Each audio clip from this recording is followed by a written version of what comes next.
I'm going to bring up that live video right here. It looks like we're live.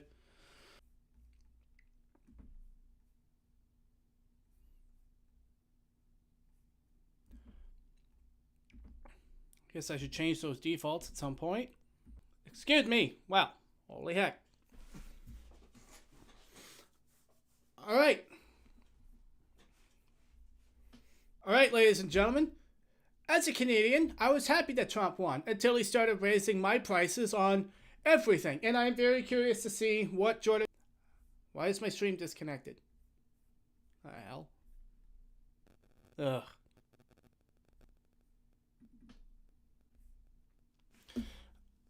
Guess I'll just start over and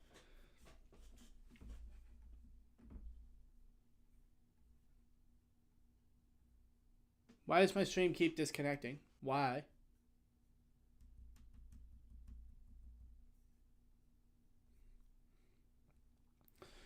Oh my god. Oh yeah, well, as long as I have the recording, I guess I'll check on that later. Whatever. Frick me, right? Nothing can ever...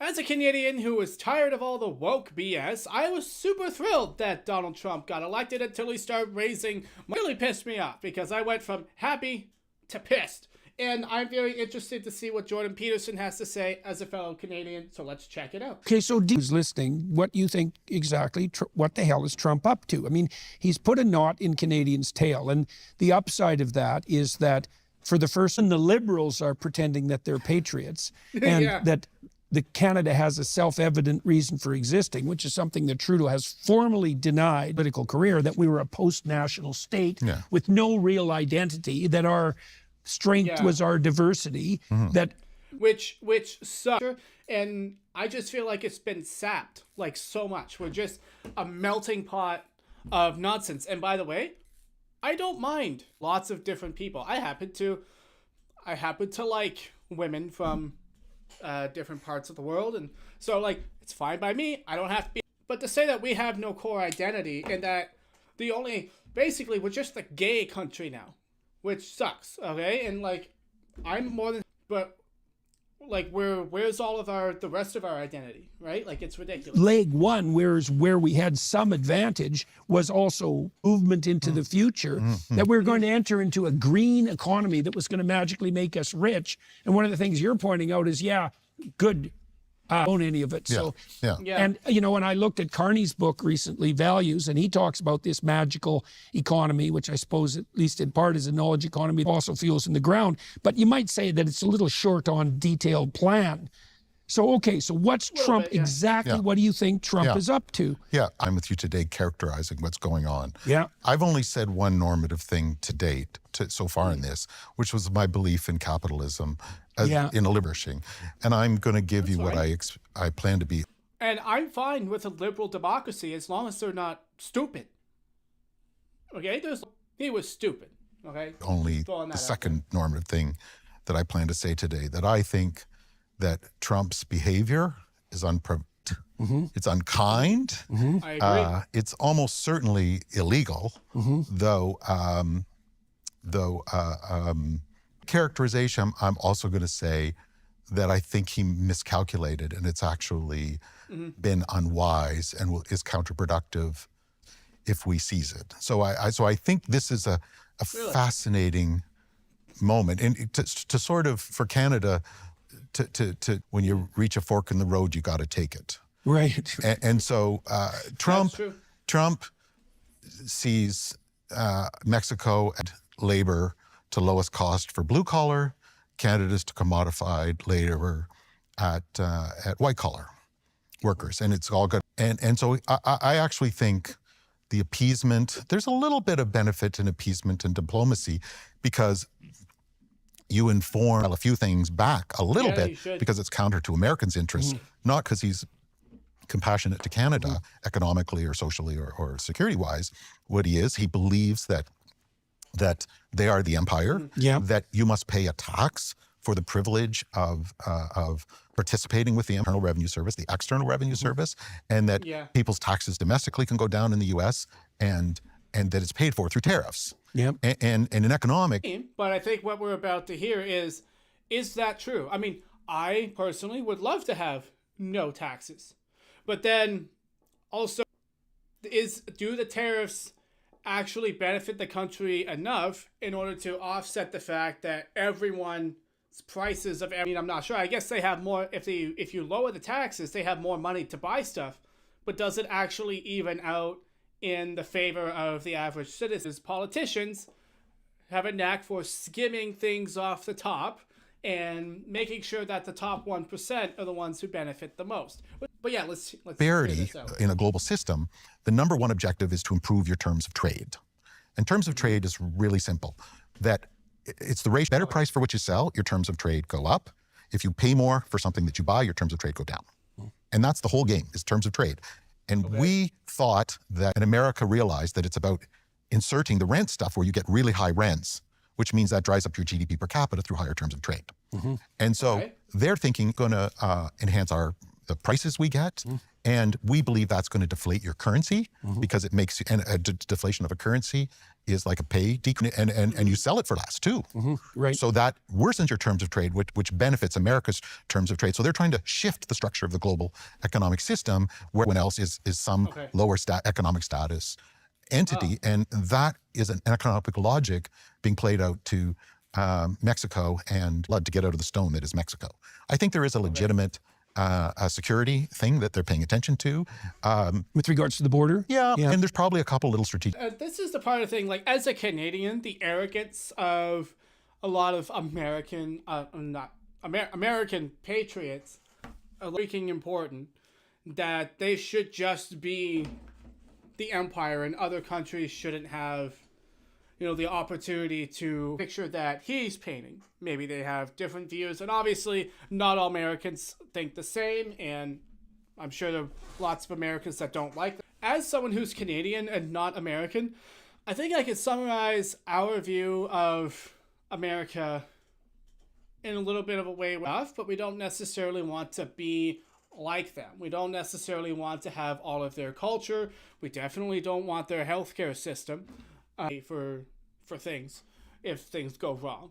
I like having some things be free. Not everything's free, but I like having a lot of stuff that's free. The same? I honestly don't know. But yeah, I like the video we did last week or yesterday. I feel like I agree with Elon Musk. We should just put our tariffs to zero. Access to the oil system and owning it and so on.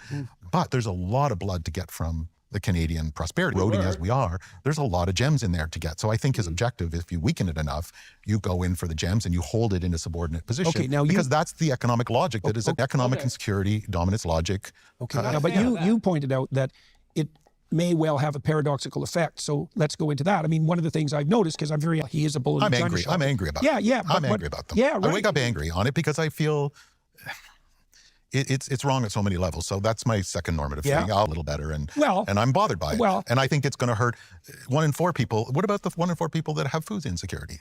Like, for goodness sakes, people need food, and the whole system hurt Canada comparatively more, still hurt America, and vulnerable people are going to pay the largest price. Because what? Because that's how the aristocracy. Yeah, as a proud Canadian and somebody that believes in, my dad was an electrician. I mean, these structures, I wouldn't have gone to school. I wouldn't have had this. Yeah, it violates. Not cool by me, but yeah, we'll go into misplay hand by Trump. I would like to know partly, for example, why you are a proud Canadian, why you've stayed here because you didn't have to, and why you think this country's worth the fact that Trump tromping around has actually seemed to wake Canadians up a bit to help them understand once again that they do in fact have a country, that it might be worth preserving. We've done everything to scuttle, but that we should maybe wake up with regard to, these more sophisticated issues that you've been. Yeah, we should wake up. And, as a Canadian of patriotism now, in spite the fact that Justin Trudeau has eroded so much of what we stand for, and back when our dollar was worth more than the American dollar, like, we could actually go to the States and get really huge deals on Black Friday. Canadian to US. Yeah, like 71 cents. Hey, it's just back in March. 69. 69. You know, I know it's a great number, whatever, but like, we went from like 9. Like, that's what Trudeau did to us, right? And so we're glad he's gone. I'm not optimistic about the new Liberal government. Maybe, I doubt it. Still hoping for Pierre to win, but being bringing to light. Okay, so let's start with your feelings about Canada. I mean, well, it's a beautiful country. How can you not always like it? Yeah. And those but you have chosen to stay here. Yeah, of course, your operations. Yeah, and I've doubled down. Of course, yeah, of course, yeah. This is my team. This is my country. This is my home. And as you said, you know, your obligation is to carry the load you think you can handle. Yeah. So you carry the load that you think is yours, that you can bring to bear. And there's beautiful who do many wonderful things in this country. Healthcare workers who care for vulnerable, and on it goes. And so well, and you've poured your efforts into developing the tech economy. Even he thinks that the graduate engineer graduates from this institute in particular are like world top rate. Yeah, like we do have a lot of good things going. Common sense government that's not going to screw us over in the name of some magical save the world bullcrap. Which even if China, India, and South America aren't going to do that anytime soon, and so they're just going to outpollute us anyways. So why don't we just worry about making bullcrap? It's bullcrap. I'm not a fan of self-righteous liberal governments telling me what to do that make the country poor just for some self-aggrandized version of utopia. They get pissed off. So, you put your money. It's suboptimized, but do you let the bullies and the elite failure of the last 30 years prevail when there's so many good people who are trying to advocate for a better country and a better future for them, as opposed to abandoning them? Well, morally, what do you think is the right thing to do? I would agree. And you know what? I hope that seems to have the opposite effect, where like we were going to vote in Pierre Poilievre, and now all the polls show that the Liberals are winning. Polls where, you know, just like Donald Trump and Kamala Harris, all the polls said that she would win, and then suddenly he won.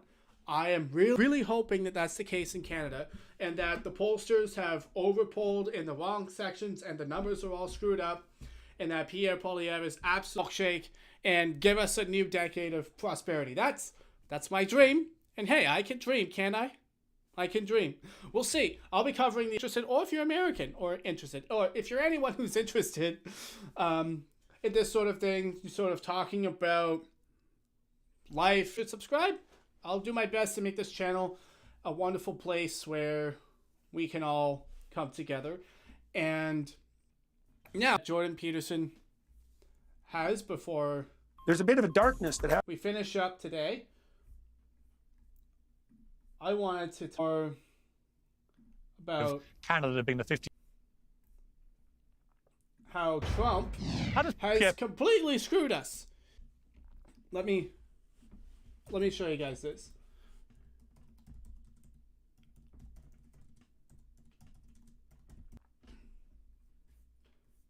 Where is... I don't know where it is.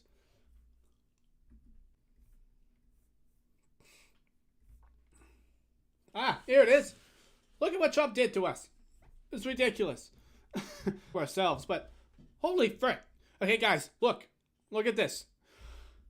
We were gonna have, under Trudeau, and you can, right? And so what you need to understand about Canada is that we are a very liberal country, but we hated Trudeau, okay? A lot of Trudeau resigned. Poilievre was way up here. He was totally gonna win.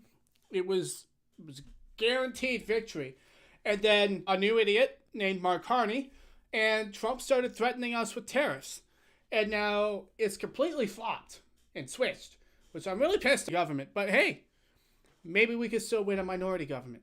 Maybe. I would... Dude, you have no idea how happy I would be for a majority. But yeah, I'm interested to see what Jordan Peterson has to say about how Trump has actually screwed us over in terms of this election. He looked like he was on a certain pathway to become prime minister, and then bang, through no fault of his own really, and certainly no great work by his opponent, thing has completely changed. I would imagine he's feeling very frustrated, isn't he? We all are. Well, I have had the opportunity to speak to Mr. Poilievre on multiple occasions, and one of the things he insisted upon when he was speaking with me was that he was going to campaign continually until the election on the assumption that things could, his apparent lead, was not something he would rely on. And I think he has done that. And he's certainly not happy. That is a, but I mean, if you're going to be the leader of a country, then you're going to have to deal with the unexpected. And I think he's done a credible job of that.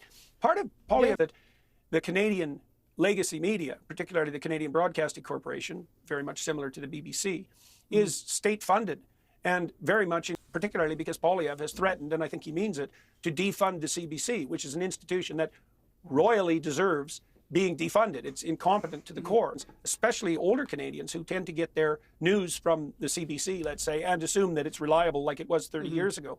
And so he's facing that as an obstacle as well. It's a very deep temptation. Our news is completely bogus. Like, I don't watch the news bias. I could see things being pushed. It's never a conservative angle. It's always some sort of pseudo-liberal angle to time. And the fact that liberals can get away with manipulating things like this just really pisses me off. It does. And then it's also a deep temptation for Canadians to parade themselves as morally superior to the evil and unpredictable Yankees to the south. And certainly the Liberals have been capitalizing on that. And the relationship with the U.S. is over, which is a preposterous claim in many ways, although Canada definitely needs to differentiate and make more sophisticated its economic on the Americans. And Trump is also, in some ways, to give the devil his due, pointing that out to Canadians. And one thing he said, and he said this to other countries in the world too, is that if you can't really bring anything to the negotiation, why should we pay any attention to what it is that you are asking for or claiming? And I would also put that absolutely 100% firmly at the feet of the Liberals, because their policies have been, for example, there's no east to west pipelines in Canada to speak of, and that's definitely a Liberal, that's Liberal doing. Which is Carney's, stupid. the other thing he's done that's so treacherous, like truly treacherous, is to present himself as an outsider. And what he means by that, I suppose, technically, is that he's never been a minister of a country. But he's been a key economic advisor, operating both in front of and behind the scenes in Canada for the last decade. And he's a man that's responsible, able to do exactly what he has. He's literally the guy who's caused a lot of our problems, okay? It was Trudeau that did it, but I don't understand how Canadians don't get this. It's like, you're voting for, we got rid of Trudeau, and to replace him, you're going to screw us over. That makes no sense to me. And you know, if you're a Canadian and you're voting Liberal, let me know why. Comment down below. I do have an open learn with you guys. If that sounds cool, make sure you subscribe. But yeah, I do kind of want to know why you think this is the case, and why vote for Mark Carney when he was there helping Trudeau screw us over, but this whole time, you know, I just think Canada over the last month and a half. When you come to the negotiating table, especially when you're dealing with the superpower Americans and, you know, madman deal-making Trump, then it's not surprising that you're going to find, and maybe Canadians have woken up to that to some degree, but they're definitely turning to the wrong man to solve the problem. So what's Poilievre is attempting to put forward his Canadians who should have a say in their future, but the saber rattling by the Americans has definitely worked to a staggering degree in favor of Mark Carney, and the new guy. And he's not. He's the worst of the old, that's for sure, you know. And it makes no sense to me why we would vote for him. But if you happen to know why, and if you happen to have a good reason why, well, hey, let me know. Maybe you could change my mind. I'm an open-minded guy. I like to learn. I like to push my boundaries and my limits. If you have a really good argument for why I shouldn't vote blue and I should vote red, or by the way, for my American friends, in Canada, the Liberals are red and the Conservatives are blue, right? It's just a nice little reversal there. Just so you know. Anyway.